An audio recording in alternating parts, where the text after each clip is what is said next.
अभी तक चुनाव प्रचार जो कर रहे हैं, जहां वो जा रहे हैं, वो सब लोजपा के या भाजपा के प्रत्याशियों के लिए चुनाव मांझी जी के प्रचार। लिए भी हाँ, गए। मांझी के लिए भी गए। मांझी जी से भी उनकी अदावत थी। मांझी जी को तो उन्होंने भरी सदन में कितना बेइज्जत कर दिया था। और आज गया में मैंने कल जो उनकी सभा हुई, तो लोगों को हाथ उठवाते हैं, जो आजकल वो कर रहे हैं कि ये उठाओ हाथ और बताओ कि इनको जिताओगे कि नहीं। तो उनको भाजपा को बताना है कि हम आपके पक्ष में हैं।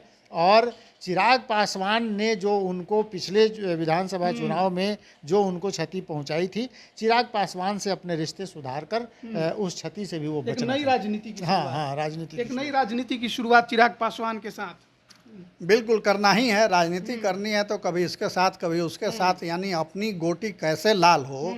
राजनेताओं की सबसे ज़्यादा चिंता इसी बात को लेकर रहती है कि हम कैसे लाभ की स्थिति में रहें। उसके लिए जिससे हाथ मिलाना है, जिससे दूरी बनाना है, वो सब करेंगे, उसमें कोई परहेज नहीं। क्योंकि अब तो कहा जाता है कि नीतीश कुमार के पास वोट कहाँ बचा। ये बात तो खुद बीजेपी और चिराग पासवान कहा करते थे। कहा करते थे, वो अतीत की बातें हैं। अब तो नीतीश कुमार बिहार के मुख्यमंत्री हैं, उनके माननीय नेता हैं और उनका बड़ा जनाधार है, सुशासन के प्रतीक हैं। ये तमाम बातें हैं। तो नेताओं को पलटी मारते देर नहीं लगती है। हो सकता है कल फिर दोनों दो खेमे में हो जाएं। सच्चाई भी ये भी होनी चाहिए कि नीतीश कुमार कितना वोट तब्दील करा पाएंगे। नहीं, वो तो देखिए, नीतीश कुमार कुछ भी हो जाए, मगर उनका एक वर्ग है जो उनका साथ देता है, उनका समर्थक है। एक बड़ा वर्ग है जो उनका समर्थक है। तो उस वर्ग तक तो मैसेज वो पहुंचा रहे हैं कि वो उनको सपोर्ट करे, वहाँ से जिताए उनको। अब तो हिना साहब का पत्ता आरजेडी से पूरा साफ ही हो गया कि टिकट नहीं मिलेगा, क्योंकि अवध बिहारी तुम ले लिए हैं। जेडीयू से विजय लक्ष्मी मैदान में है, हिना साहब निर्दलीय आएंगी, तो खेल कहाँ होगा वहाँ पे। और देखिए, किसके पक्ष में? अब तो वो चला गया। मैंने, आप समझिए, जदयू की जो प्रत्याशी वहाँ से खड़ी हैं, आप देखिए कि वो इस लड़ाई में सीधा, माने क्लीन स्वीप जो कहते हैं, वो उसकी संभावना बन रही है। क्योंकि हिना साहब के साथ सिवान में आज भी कम से कम मुसलमान मतदाता तो हैं ही, और वो उनकी संख्या बड़ी है। एआईएमआईएम के साथ पप्पू यादव ने भी ऐलान किया कि वो हिना साहब का समर्थन करेंगे। हाँ, करेंगे। तो अब देखिए कि हिना साहब के पक्ष में एक वहाँ पर माहौल है, लेकिन वो इतना बड़ा नहीं है कि वो हिना साहब को जिता दे। मतलब माना जाए कि लड़ाई सिवान में होगी कि दूसरे नंबर पे कौन आएगा, हिना साहब आएंगी या अवध बिहारी चौधरी आएंगी। बिल्कुल। और इतना ही नहीं, लालू के बहुत करीबी और पुराने समाजवादी नेता देवेंद्र यादव, उन्होंने भी बगावत का झंडा उठा लिया है। और वो घूम घूम करके वैसे जगहों पर जहां राजद के बागी उम्मीदवार खड़े हैं, जा रहे हैं और सभाएं करके उनको समर्थन दे रहे हैं। पूर्णिया में गए, पप्पू यादव को समर्थन दिया। टिकट नहीं मिलने का खुन्नस है और वो इसीलिए वो राजद को हराने के अभियान में लगे हुए हैं। नमस्कार, आप लाइव बिहार देख रहे हैं। मैं हूं राजमोहन तिवारी। एक बार फिर से आप सभी का स्वागत है हमारे खास प्रोग्राम खबरों से खबरदार में।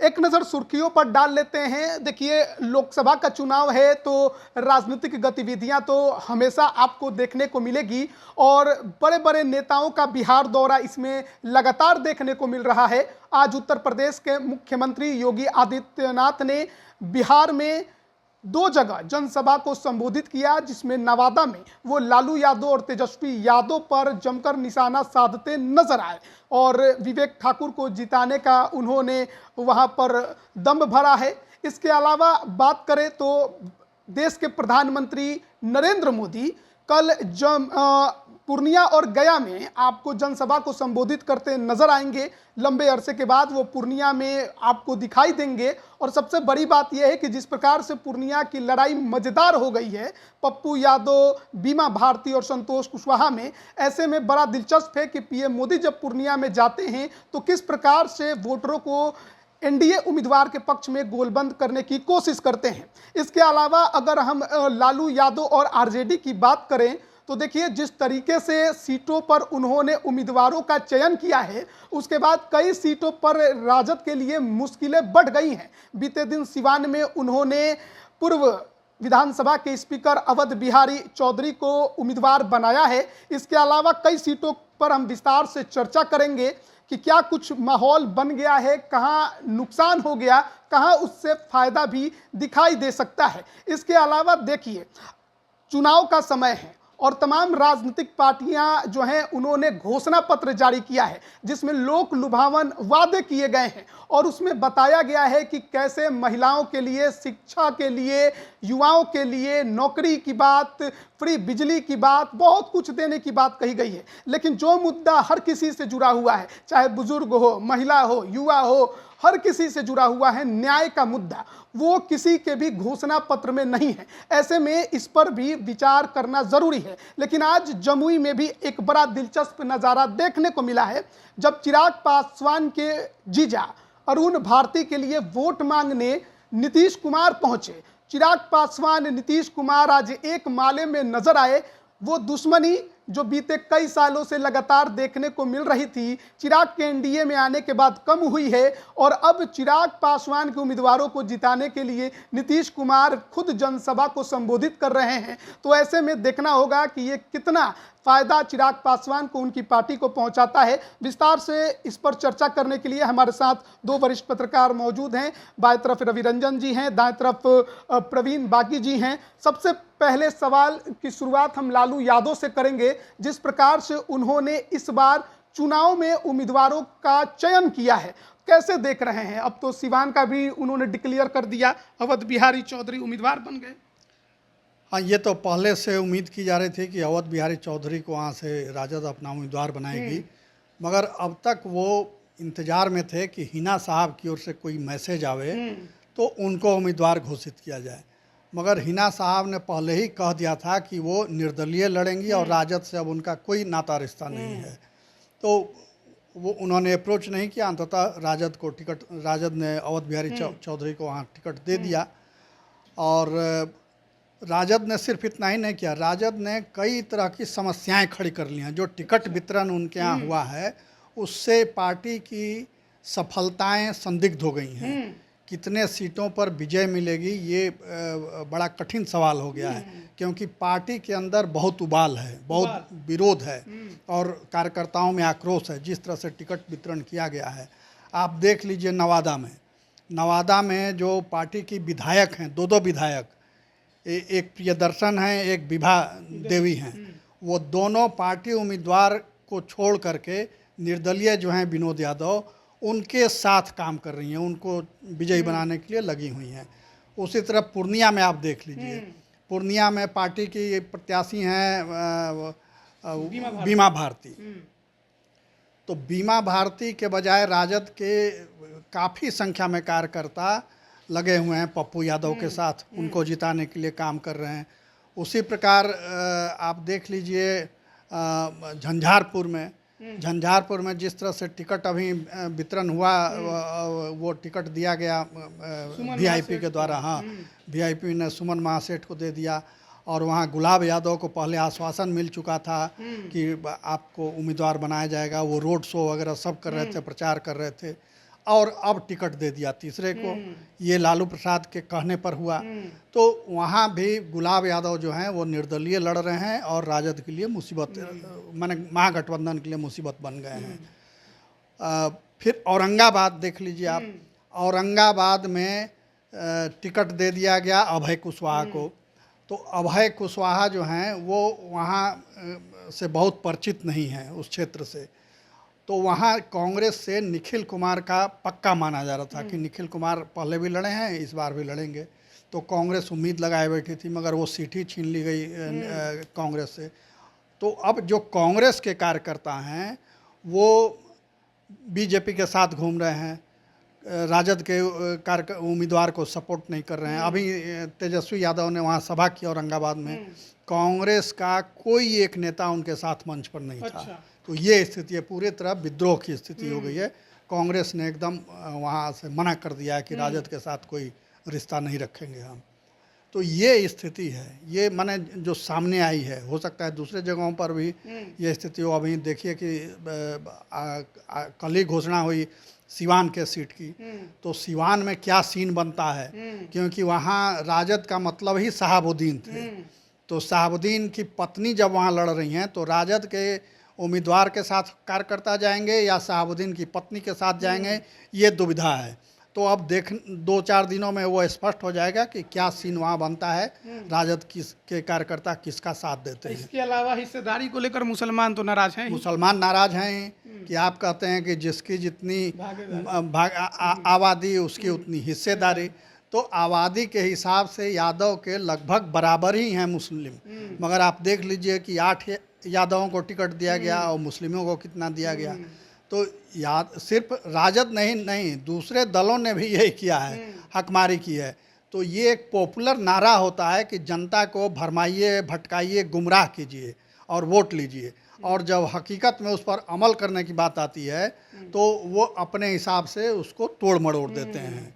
तो ये बिहार में अभी चल रहा तो है। आपको लगता है कि लालू यादव ने जिस प्रकार से टिकट बांटे हैं उसका नुकसान इंडिया गठबंधन को इस बार उठाना ही पड़ेगा और फिर वही हालत पुराना जैसा हो सकता है? ये निश्चित रूप से उठाना पड़ेगा। राजद ने जैसे तैसे टिकट बांटा है, माने सीटों का बंटवारा नहीं हुआ आपस में एनडीए गठबंधन में, और उन्होंने अपने घर पर बुला के टिकट देना शुरू कर दिया और कई लोगों को पहले ही दे दिया। औरंगाबाद में तो कांग्रेस का दावा था, निखिल कुमार वहाँ के इतने कद्दावर नेता है कांग्रेस के, और पुराने समय से उनके परिवार का वो गढ़ कहा जाता है। सत्येंद्र नारायण सिन्हा वहाँ से 7 बार सांसद रहे, तो वहाँ निखिल बाबू को टिकट नहीं मिला और अभय कुशवाहा को दे दिया। इसे आप देखिए नवादा में विरोध हो रहा है, उन्हीं के पार्टी का दूसरा प्रत्याशी मैंने निर्दलीय खड़ा हो गया है, विनोद यादव खड़े हो गए। लालू यादव और उनके पार्टी का कहना है कि समीकरण साधने की कोशिश है, नए वोटरों को अपने पक्ष में जोड़ने की कोशिश है, नए समाज को अपने पक्ष में लाने की कोशिश है। कुशवाहा को उन्होंने दिया, अभय कुशवाहा को भी दिया है, नवादा में भी श्रवण कुशवाहा को दिया है, उधर अशोक महतो को दिया है। तो ये करने की कोशिश की है, लेकिन सम्राट चौधरी और उपेंद्र कुशवाहा और जो बाकी इस एनडीए का जो परिवार बड़ा हो गया है उसके आगे ये छोटे छोटे कुशवाहा नेता कितना कर पाएंगे। और कुशवाहा समाज ये समझता है लालू प्रसाद यादव ने कैसे अपने शासनकाल में केवल यादवों को बढ़ाया, और एक माने थानाध्यक्ष भी जो होता था वो यादव होता था, स्कूल का हेडमास्टर यादव होता था। तो सिवान का माहौल कैसे देख रहे हैं? अब तो हिना साहब का पत्ता आरजेडी से पूरा साफ ही हो गया कि टिकट नहीं मिलेगा, क्योंकि अवध बिहारी तो ले लिए हैं, जेडीयू से विजय लक्ष्मी मैदान में है, हिना साहब निर्दलीय आएंगी, तो खेल कहाँ होगा वहाँ पे? देखिए अब तो वो चला गया, मैंने आप समझिए जदयू की जो प्रत्याशी वहाँ से खड़ी हैं, आप देखिए कि वो इस लड़ाई में सीधा माने क्लीन स्वीप जो कहते हैं वो उसकी संभावना बन रही है, क्योंकि हिना साहब के साथ सिवान में आज भी कम से कम मुसलमान मतदाता तो हैं ही, और वो उनकी संख्या बड़ी है। यही एमआईएम के साथ पप्पू यादव ने भी ऐलान किया कि वो हिना साहब का समर्थन करेंगे। हाँ करेंगे। तो अब देखिए कि हिना साहब के पक्ष में एक वहाँ पर माहौल है, लेकिन वो इतना बड़ा नहीं है कि वो हिना साहब को जिता दे। मतलब माना जाए कि लड़ाई सिवान में होगी कि दूसरे नंबर पे कौन आएगा, हिना साहब आएंगी या अवध बिहारी चौधरी आएंगी? बिल्कुल। और इतना ही नहीं, लालू के बहुत करीबी और पुराने समाजवादी नेता देवेंद्र यादव, उन्होंने भी बगावत का झंडा उठा लिया है, और वो घूम घूम करके वैसे जगहों पर जहां राजद के बागी उम्मीदवार खड़े हैं जा रहे हैं और सभाएं करके उनको समर्थन दे रहे हैं। पूर्णिया में गए, पप्पू यादव को समर्थन दिया। नहीं मिलने का खुन्नस है और वो इसीलिए वो राजद को हराने के अभियान में लगे हुए हैं, और इसके बावजूद पार्टी को ये हिम्मत नहीं हो रही है कि उन पर कार्रवाई करें, उनको निलंबित करें। पप्पू यादव को भी अभी तक कांग्रेस ने नहीं निलंबित किया है, शो कॉज नोटिस तक नहीं दिया है। तो ये स्थिति, यानी पार्टियों का नियंत्रण अपने नेताओं पर से खत्म होता दिख रहा है। अच्छा, अब दूसरे खबर की ओर बढ़ते हैं और जमुई की चर्चा कैसे ना करें। चिराग पासवान के बहनोई मैदान में है एनडीए खेमे से, यहाँ से पीएम मोदी ने अपने जनसभा की शुरुआत की और आज मुख्यमंत्री नीतीश कुमार भी वहां पहुंच गए और चिराग के साथ एक बगल में बैठे नजर आए, फिर एक माले में नजर आए। अब जो दो दुश्मन थे अब इतने करीबी दोस्त बन गए हैं, जो चाचा भतीजे की एक नई कहानी बिहार में लिखी अब एक मैंने नीतीश कुमार को हमेशा एक भतीजा चाहिए होता है, तो एक भतीजे से उन्होंने वो पिंड छुड़ा लिया, तब एक नया भतीजा उनको मिल गया है। अब उसके साथ गलबहियाँ कर रहे हैं, और उसी भतीजे को कहकर अपने मैंने चहेते अशोक चौधरी की बेटी को टिकट भी उन्होंने दिला दिया। तो नीतीश कुमार जो कर रहे हैं वो, अच्छा ये एक अलग बात है कि मैंने पहले चरण में उनकी पार्टी का किसी का वो नहीं है, लेकिन वो अभी तक चुनाव प्रचार जो कर रहे हैं, जहां वो जा रहे हैं, वो सब लोजपा के या भाजपा के प्रत्याशियों के लिए चुनाव प्रचार। हाँ, मांझी के लिए भी गए। मांझी जी से भी उनकी अदावत थी। मांझी जी को तो उन्होंने भरी सदन में कितना बेइज्जत कर दिया था। और आज गया में मैंने कल जो उनकी सभा हुई तो लोगों को हाथ उठवाते हैं जो आजकल वो कर रहे हैं कि ये उठाओ हाथ और बताओ कि इनको जिताओगे कि नहीं जिताओगे। एक भी हाथ ऐसे नहीं हाँ हाँ हाँ सब हाँ, उठना चाहिए। सब उठे। हाथ उठाता है उसको डांटते भी हैं।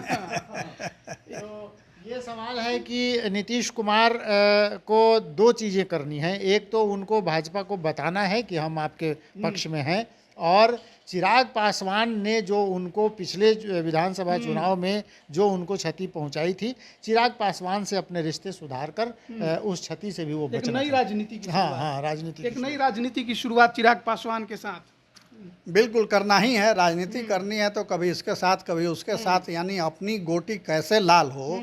राजनेताओं की सबसे ज़्यादा चिंता इसी बात को लेकर रहती है कि हम कैसे लाभ की स्थिति में रहें।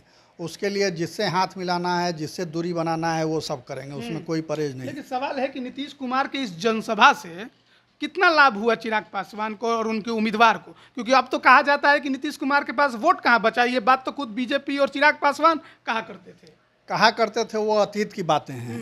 अब तो नीतीश कुमार बिहार के मुख्यमंत्री हैं, उनके माननीय नेता हैं और उनका बड़ा जनाधार है, सुशासन के प्रतीक हैं।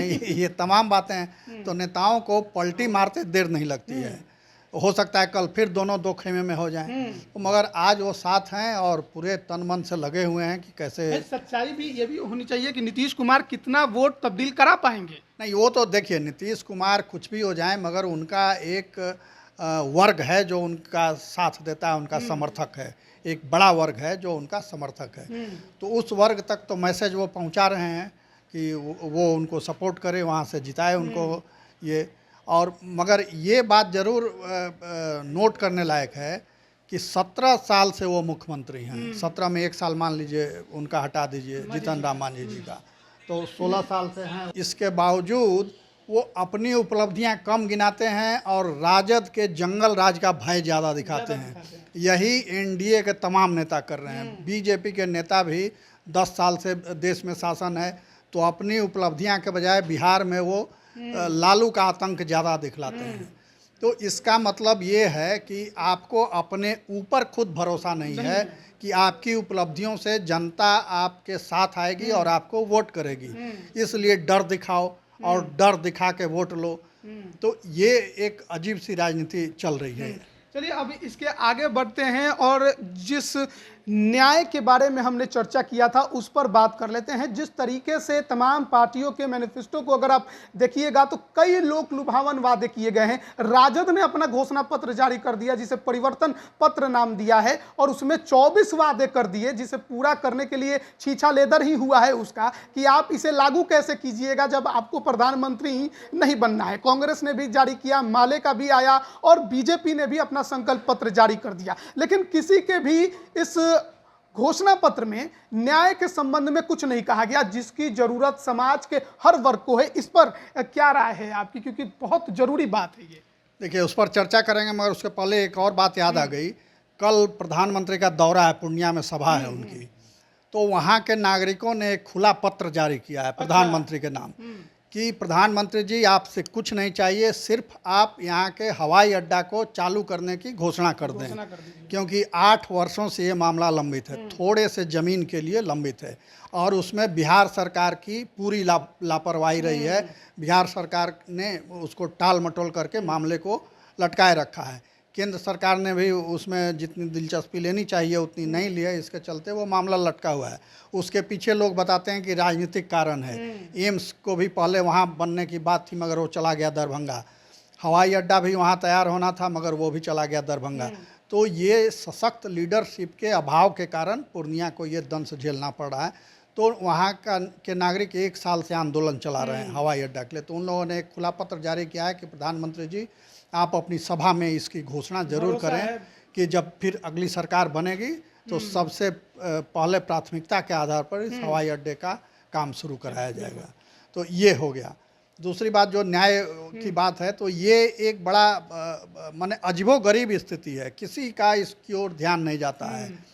देश में प्रधानमंत्री से लेकर के चीफ जस्टिस ऑफ इंडिया तक बार बार ये चिंता व्यक्त करते रहते हैं कि लोगों को न्याय सुलभ तरीके से नहीं मिल रहा है और 5 लाख से ज़्यादा केसेज लंबित हैं और सालों साल से 50-50 साल से केस पेंडिंग पड़े हुए हैं। जिला अदालत से लेकर के और सुप्रीम कोर्ट तक वकीलों को बैठने तक की जगह नहीं है। झोपड़ी में और ज़मीन पर बैठ कर के काम करते हैं। अभी पटना लोअर कोर्ट का आपने सुना होगा, घटना सुनी होगी कि ट्रांसफार्मर के नीचे बैठ के बेचारे एक विकलांग वकील काम करते थे और ट्रांसफार्मर फटा, वो मर गए, उनके साथ 2 लोग और मर गए। तो इस दुर्दशा है उनकी, इस दुखदाई स्थिति में उनको काम करना पड़ा है।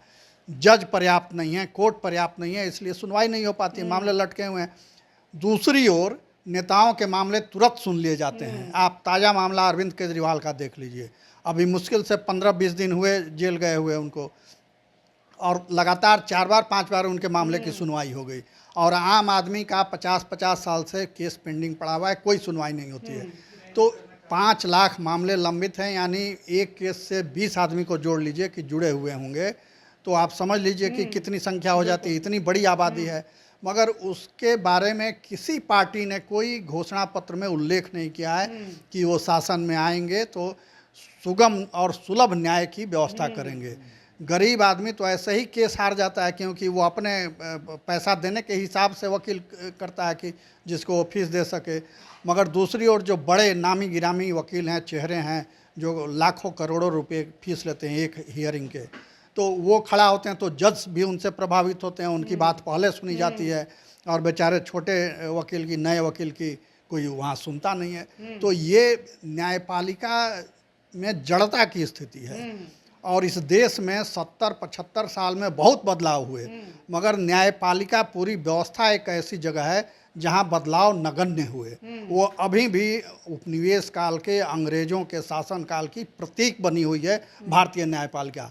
आज भी देख लीजिए आप, काला कोट पहन के गर्मी जाड़ा बरसात सब में जाते हैं और किस तरह वहाँ काम करते हैं।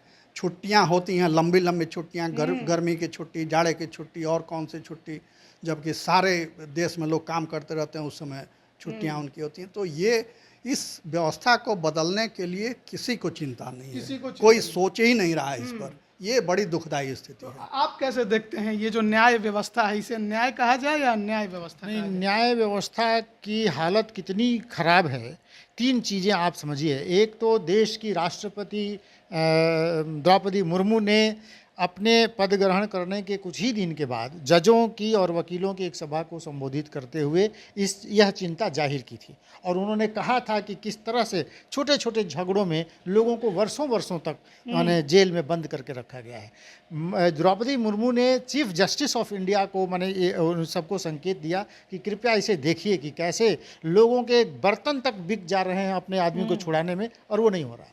दूसरी बात, आज ही हाईकोर्ट के 26 जजों ने चीफ जस्टिस को पत्र लिखा है कि किस तरह से जजों को और न्याय व्यवस्था को प्रभावित करने की कोशिश हो रही है, और पूरे देश में ये हो रहा है।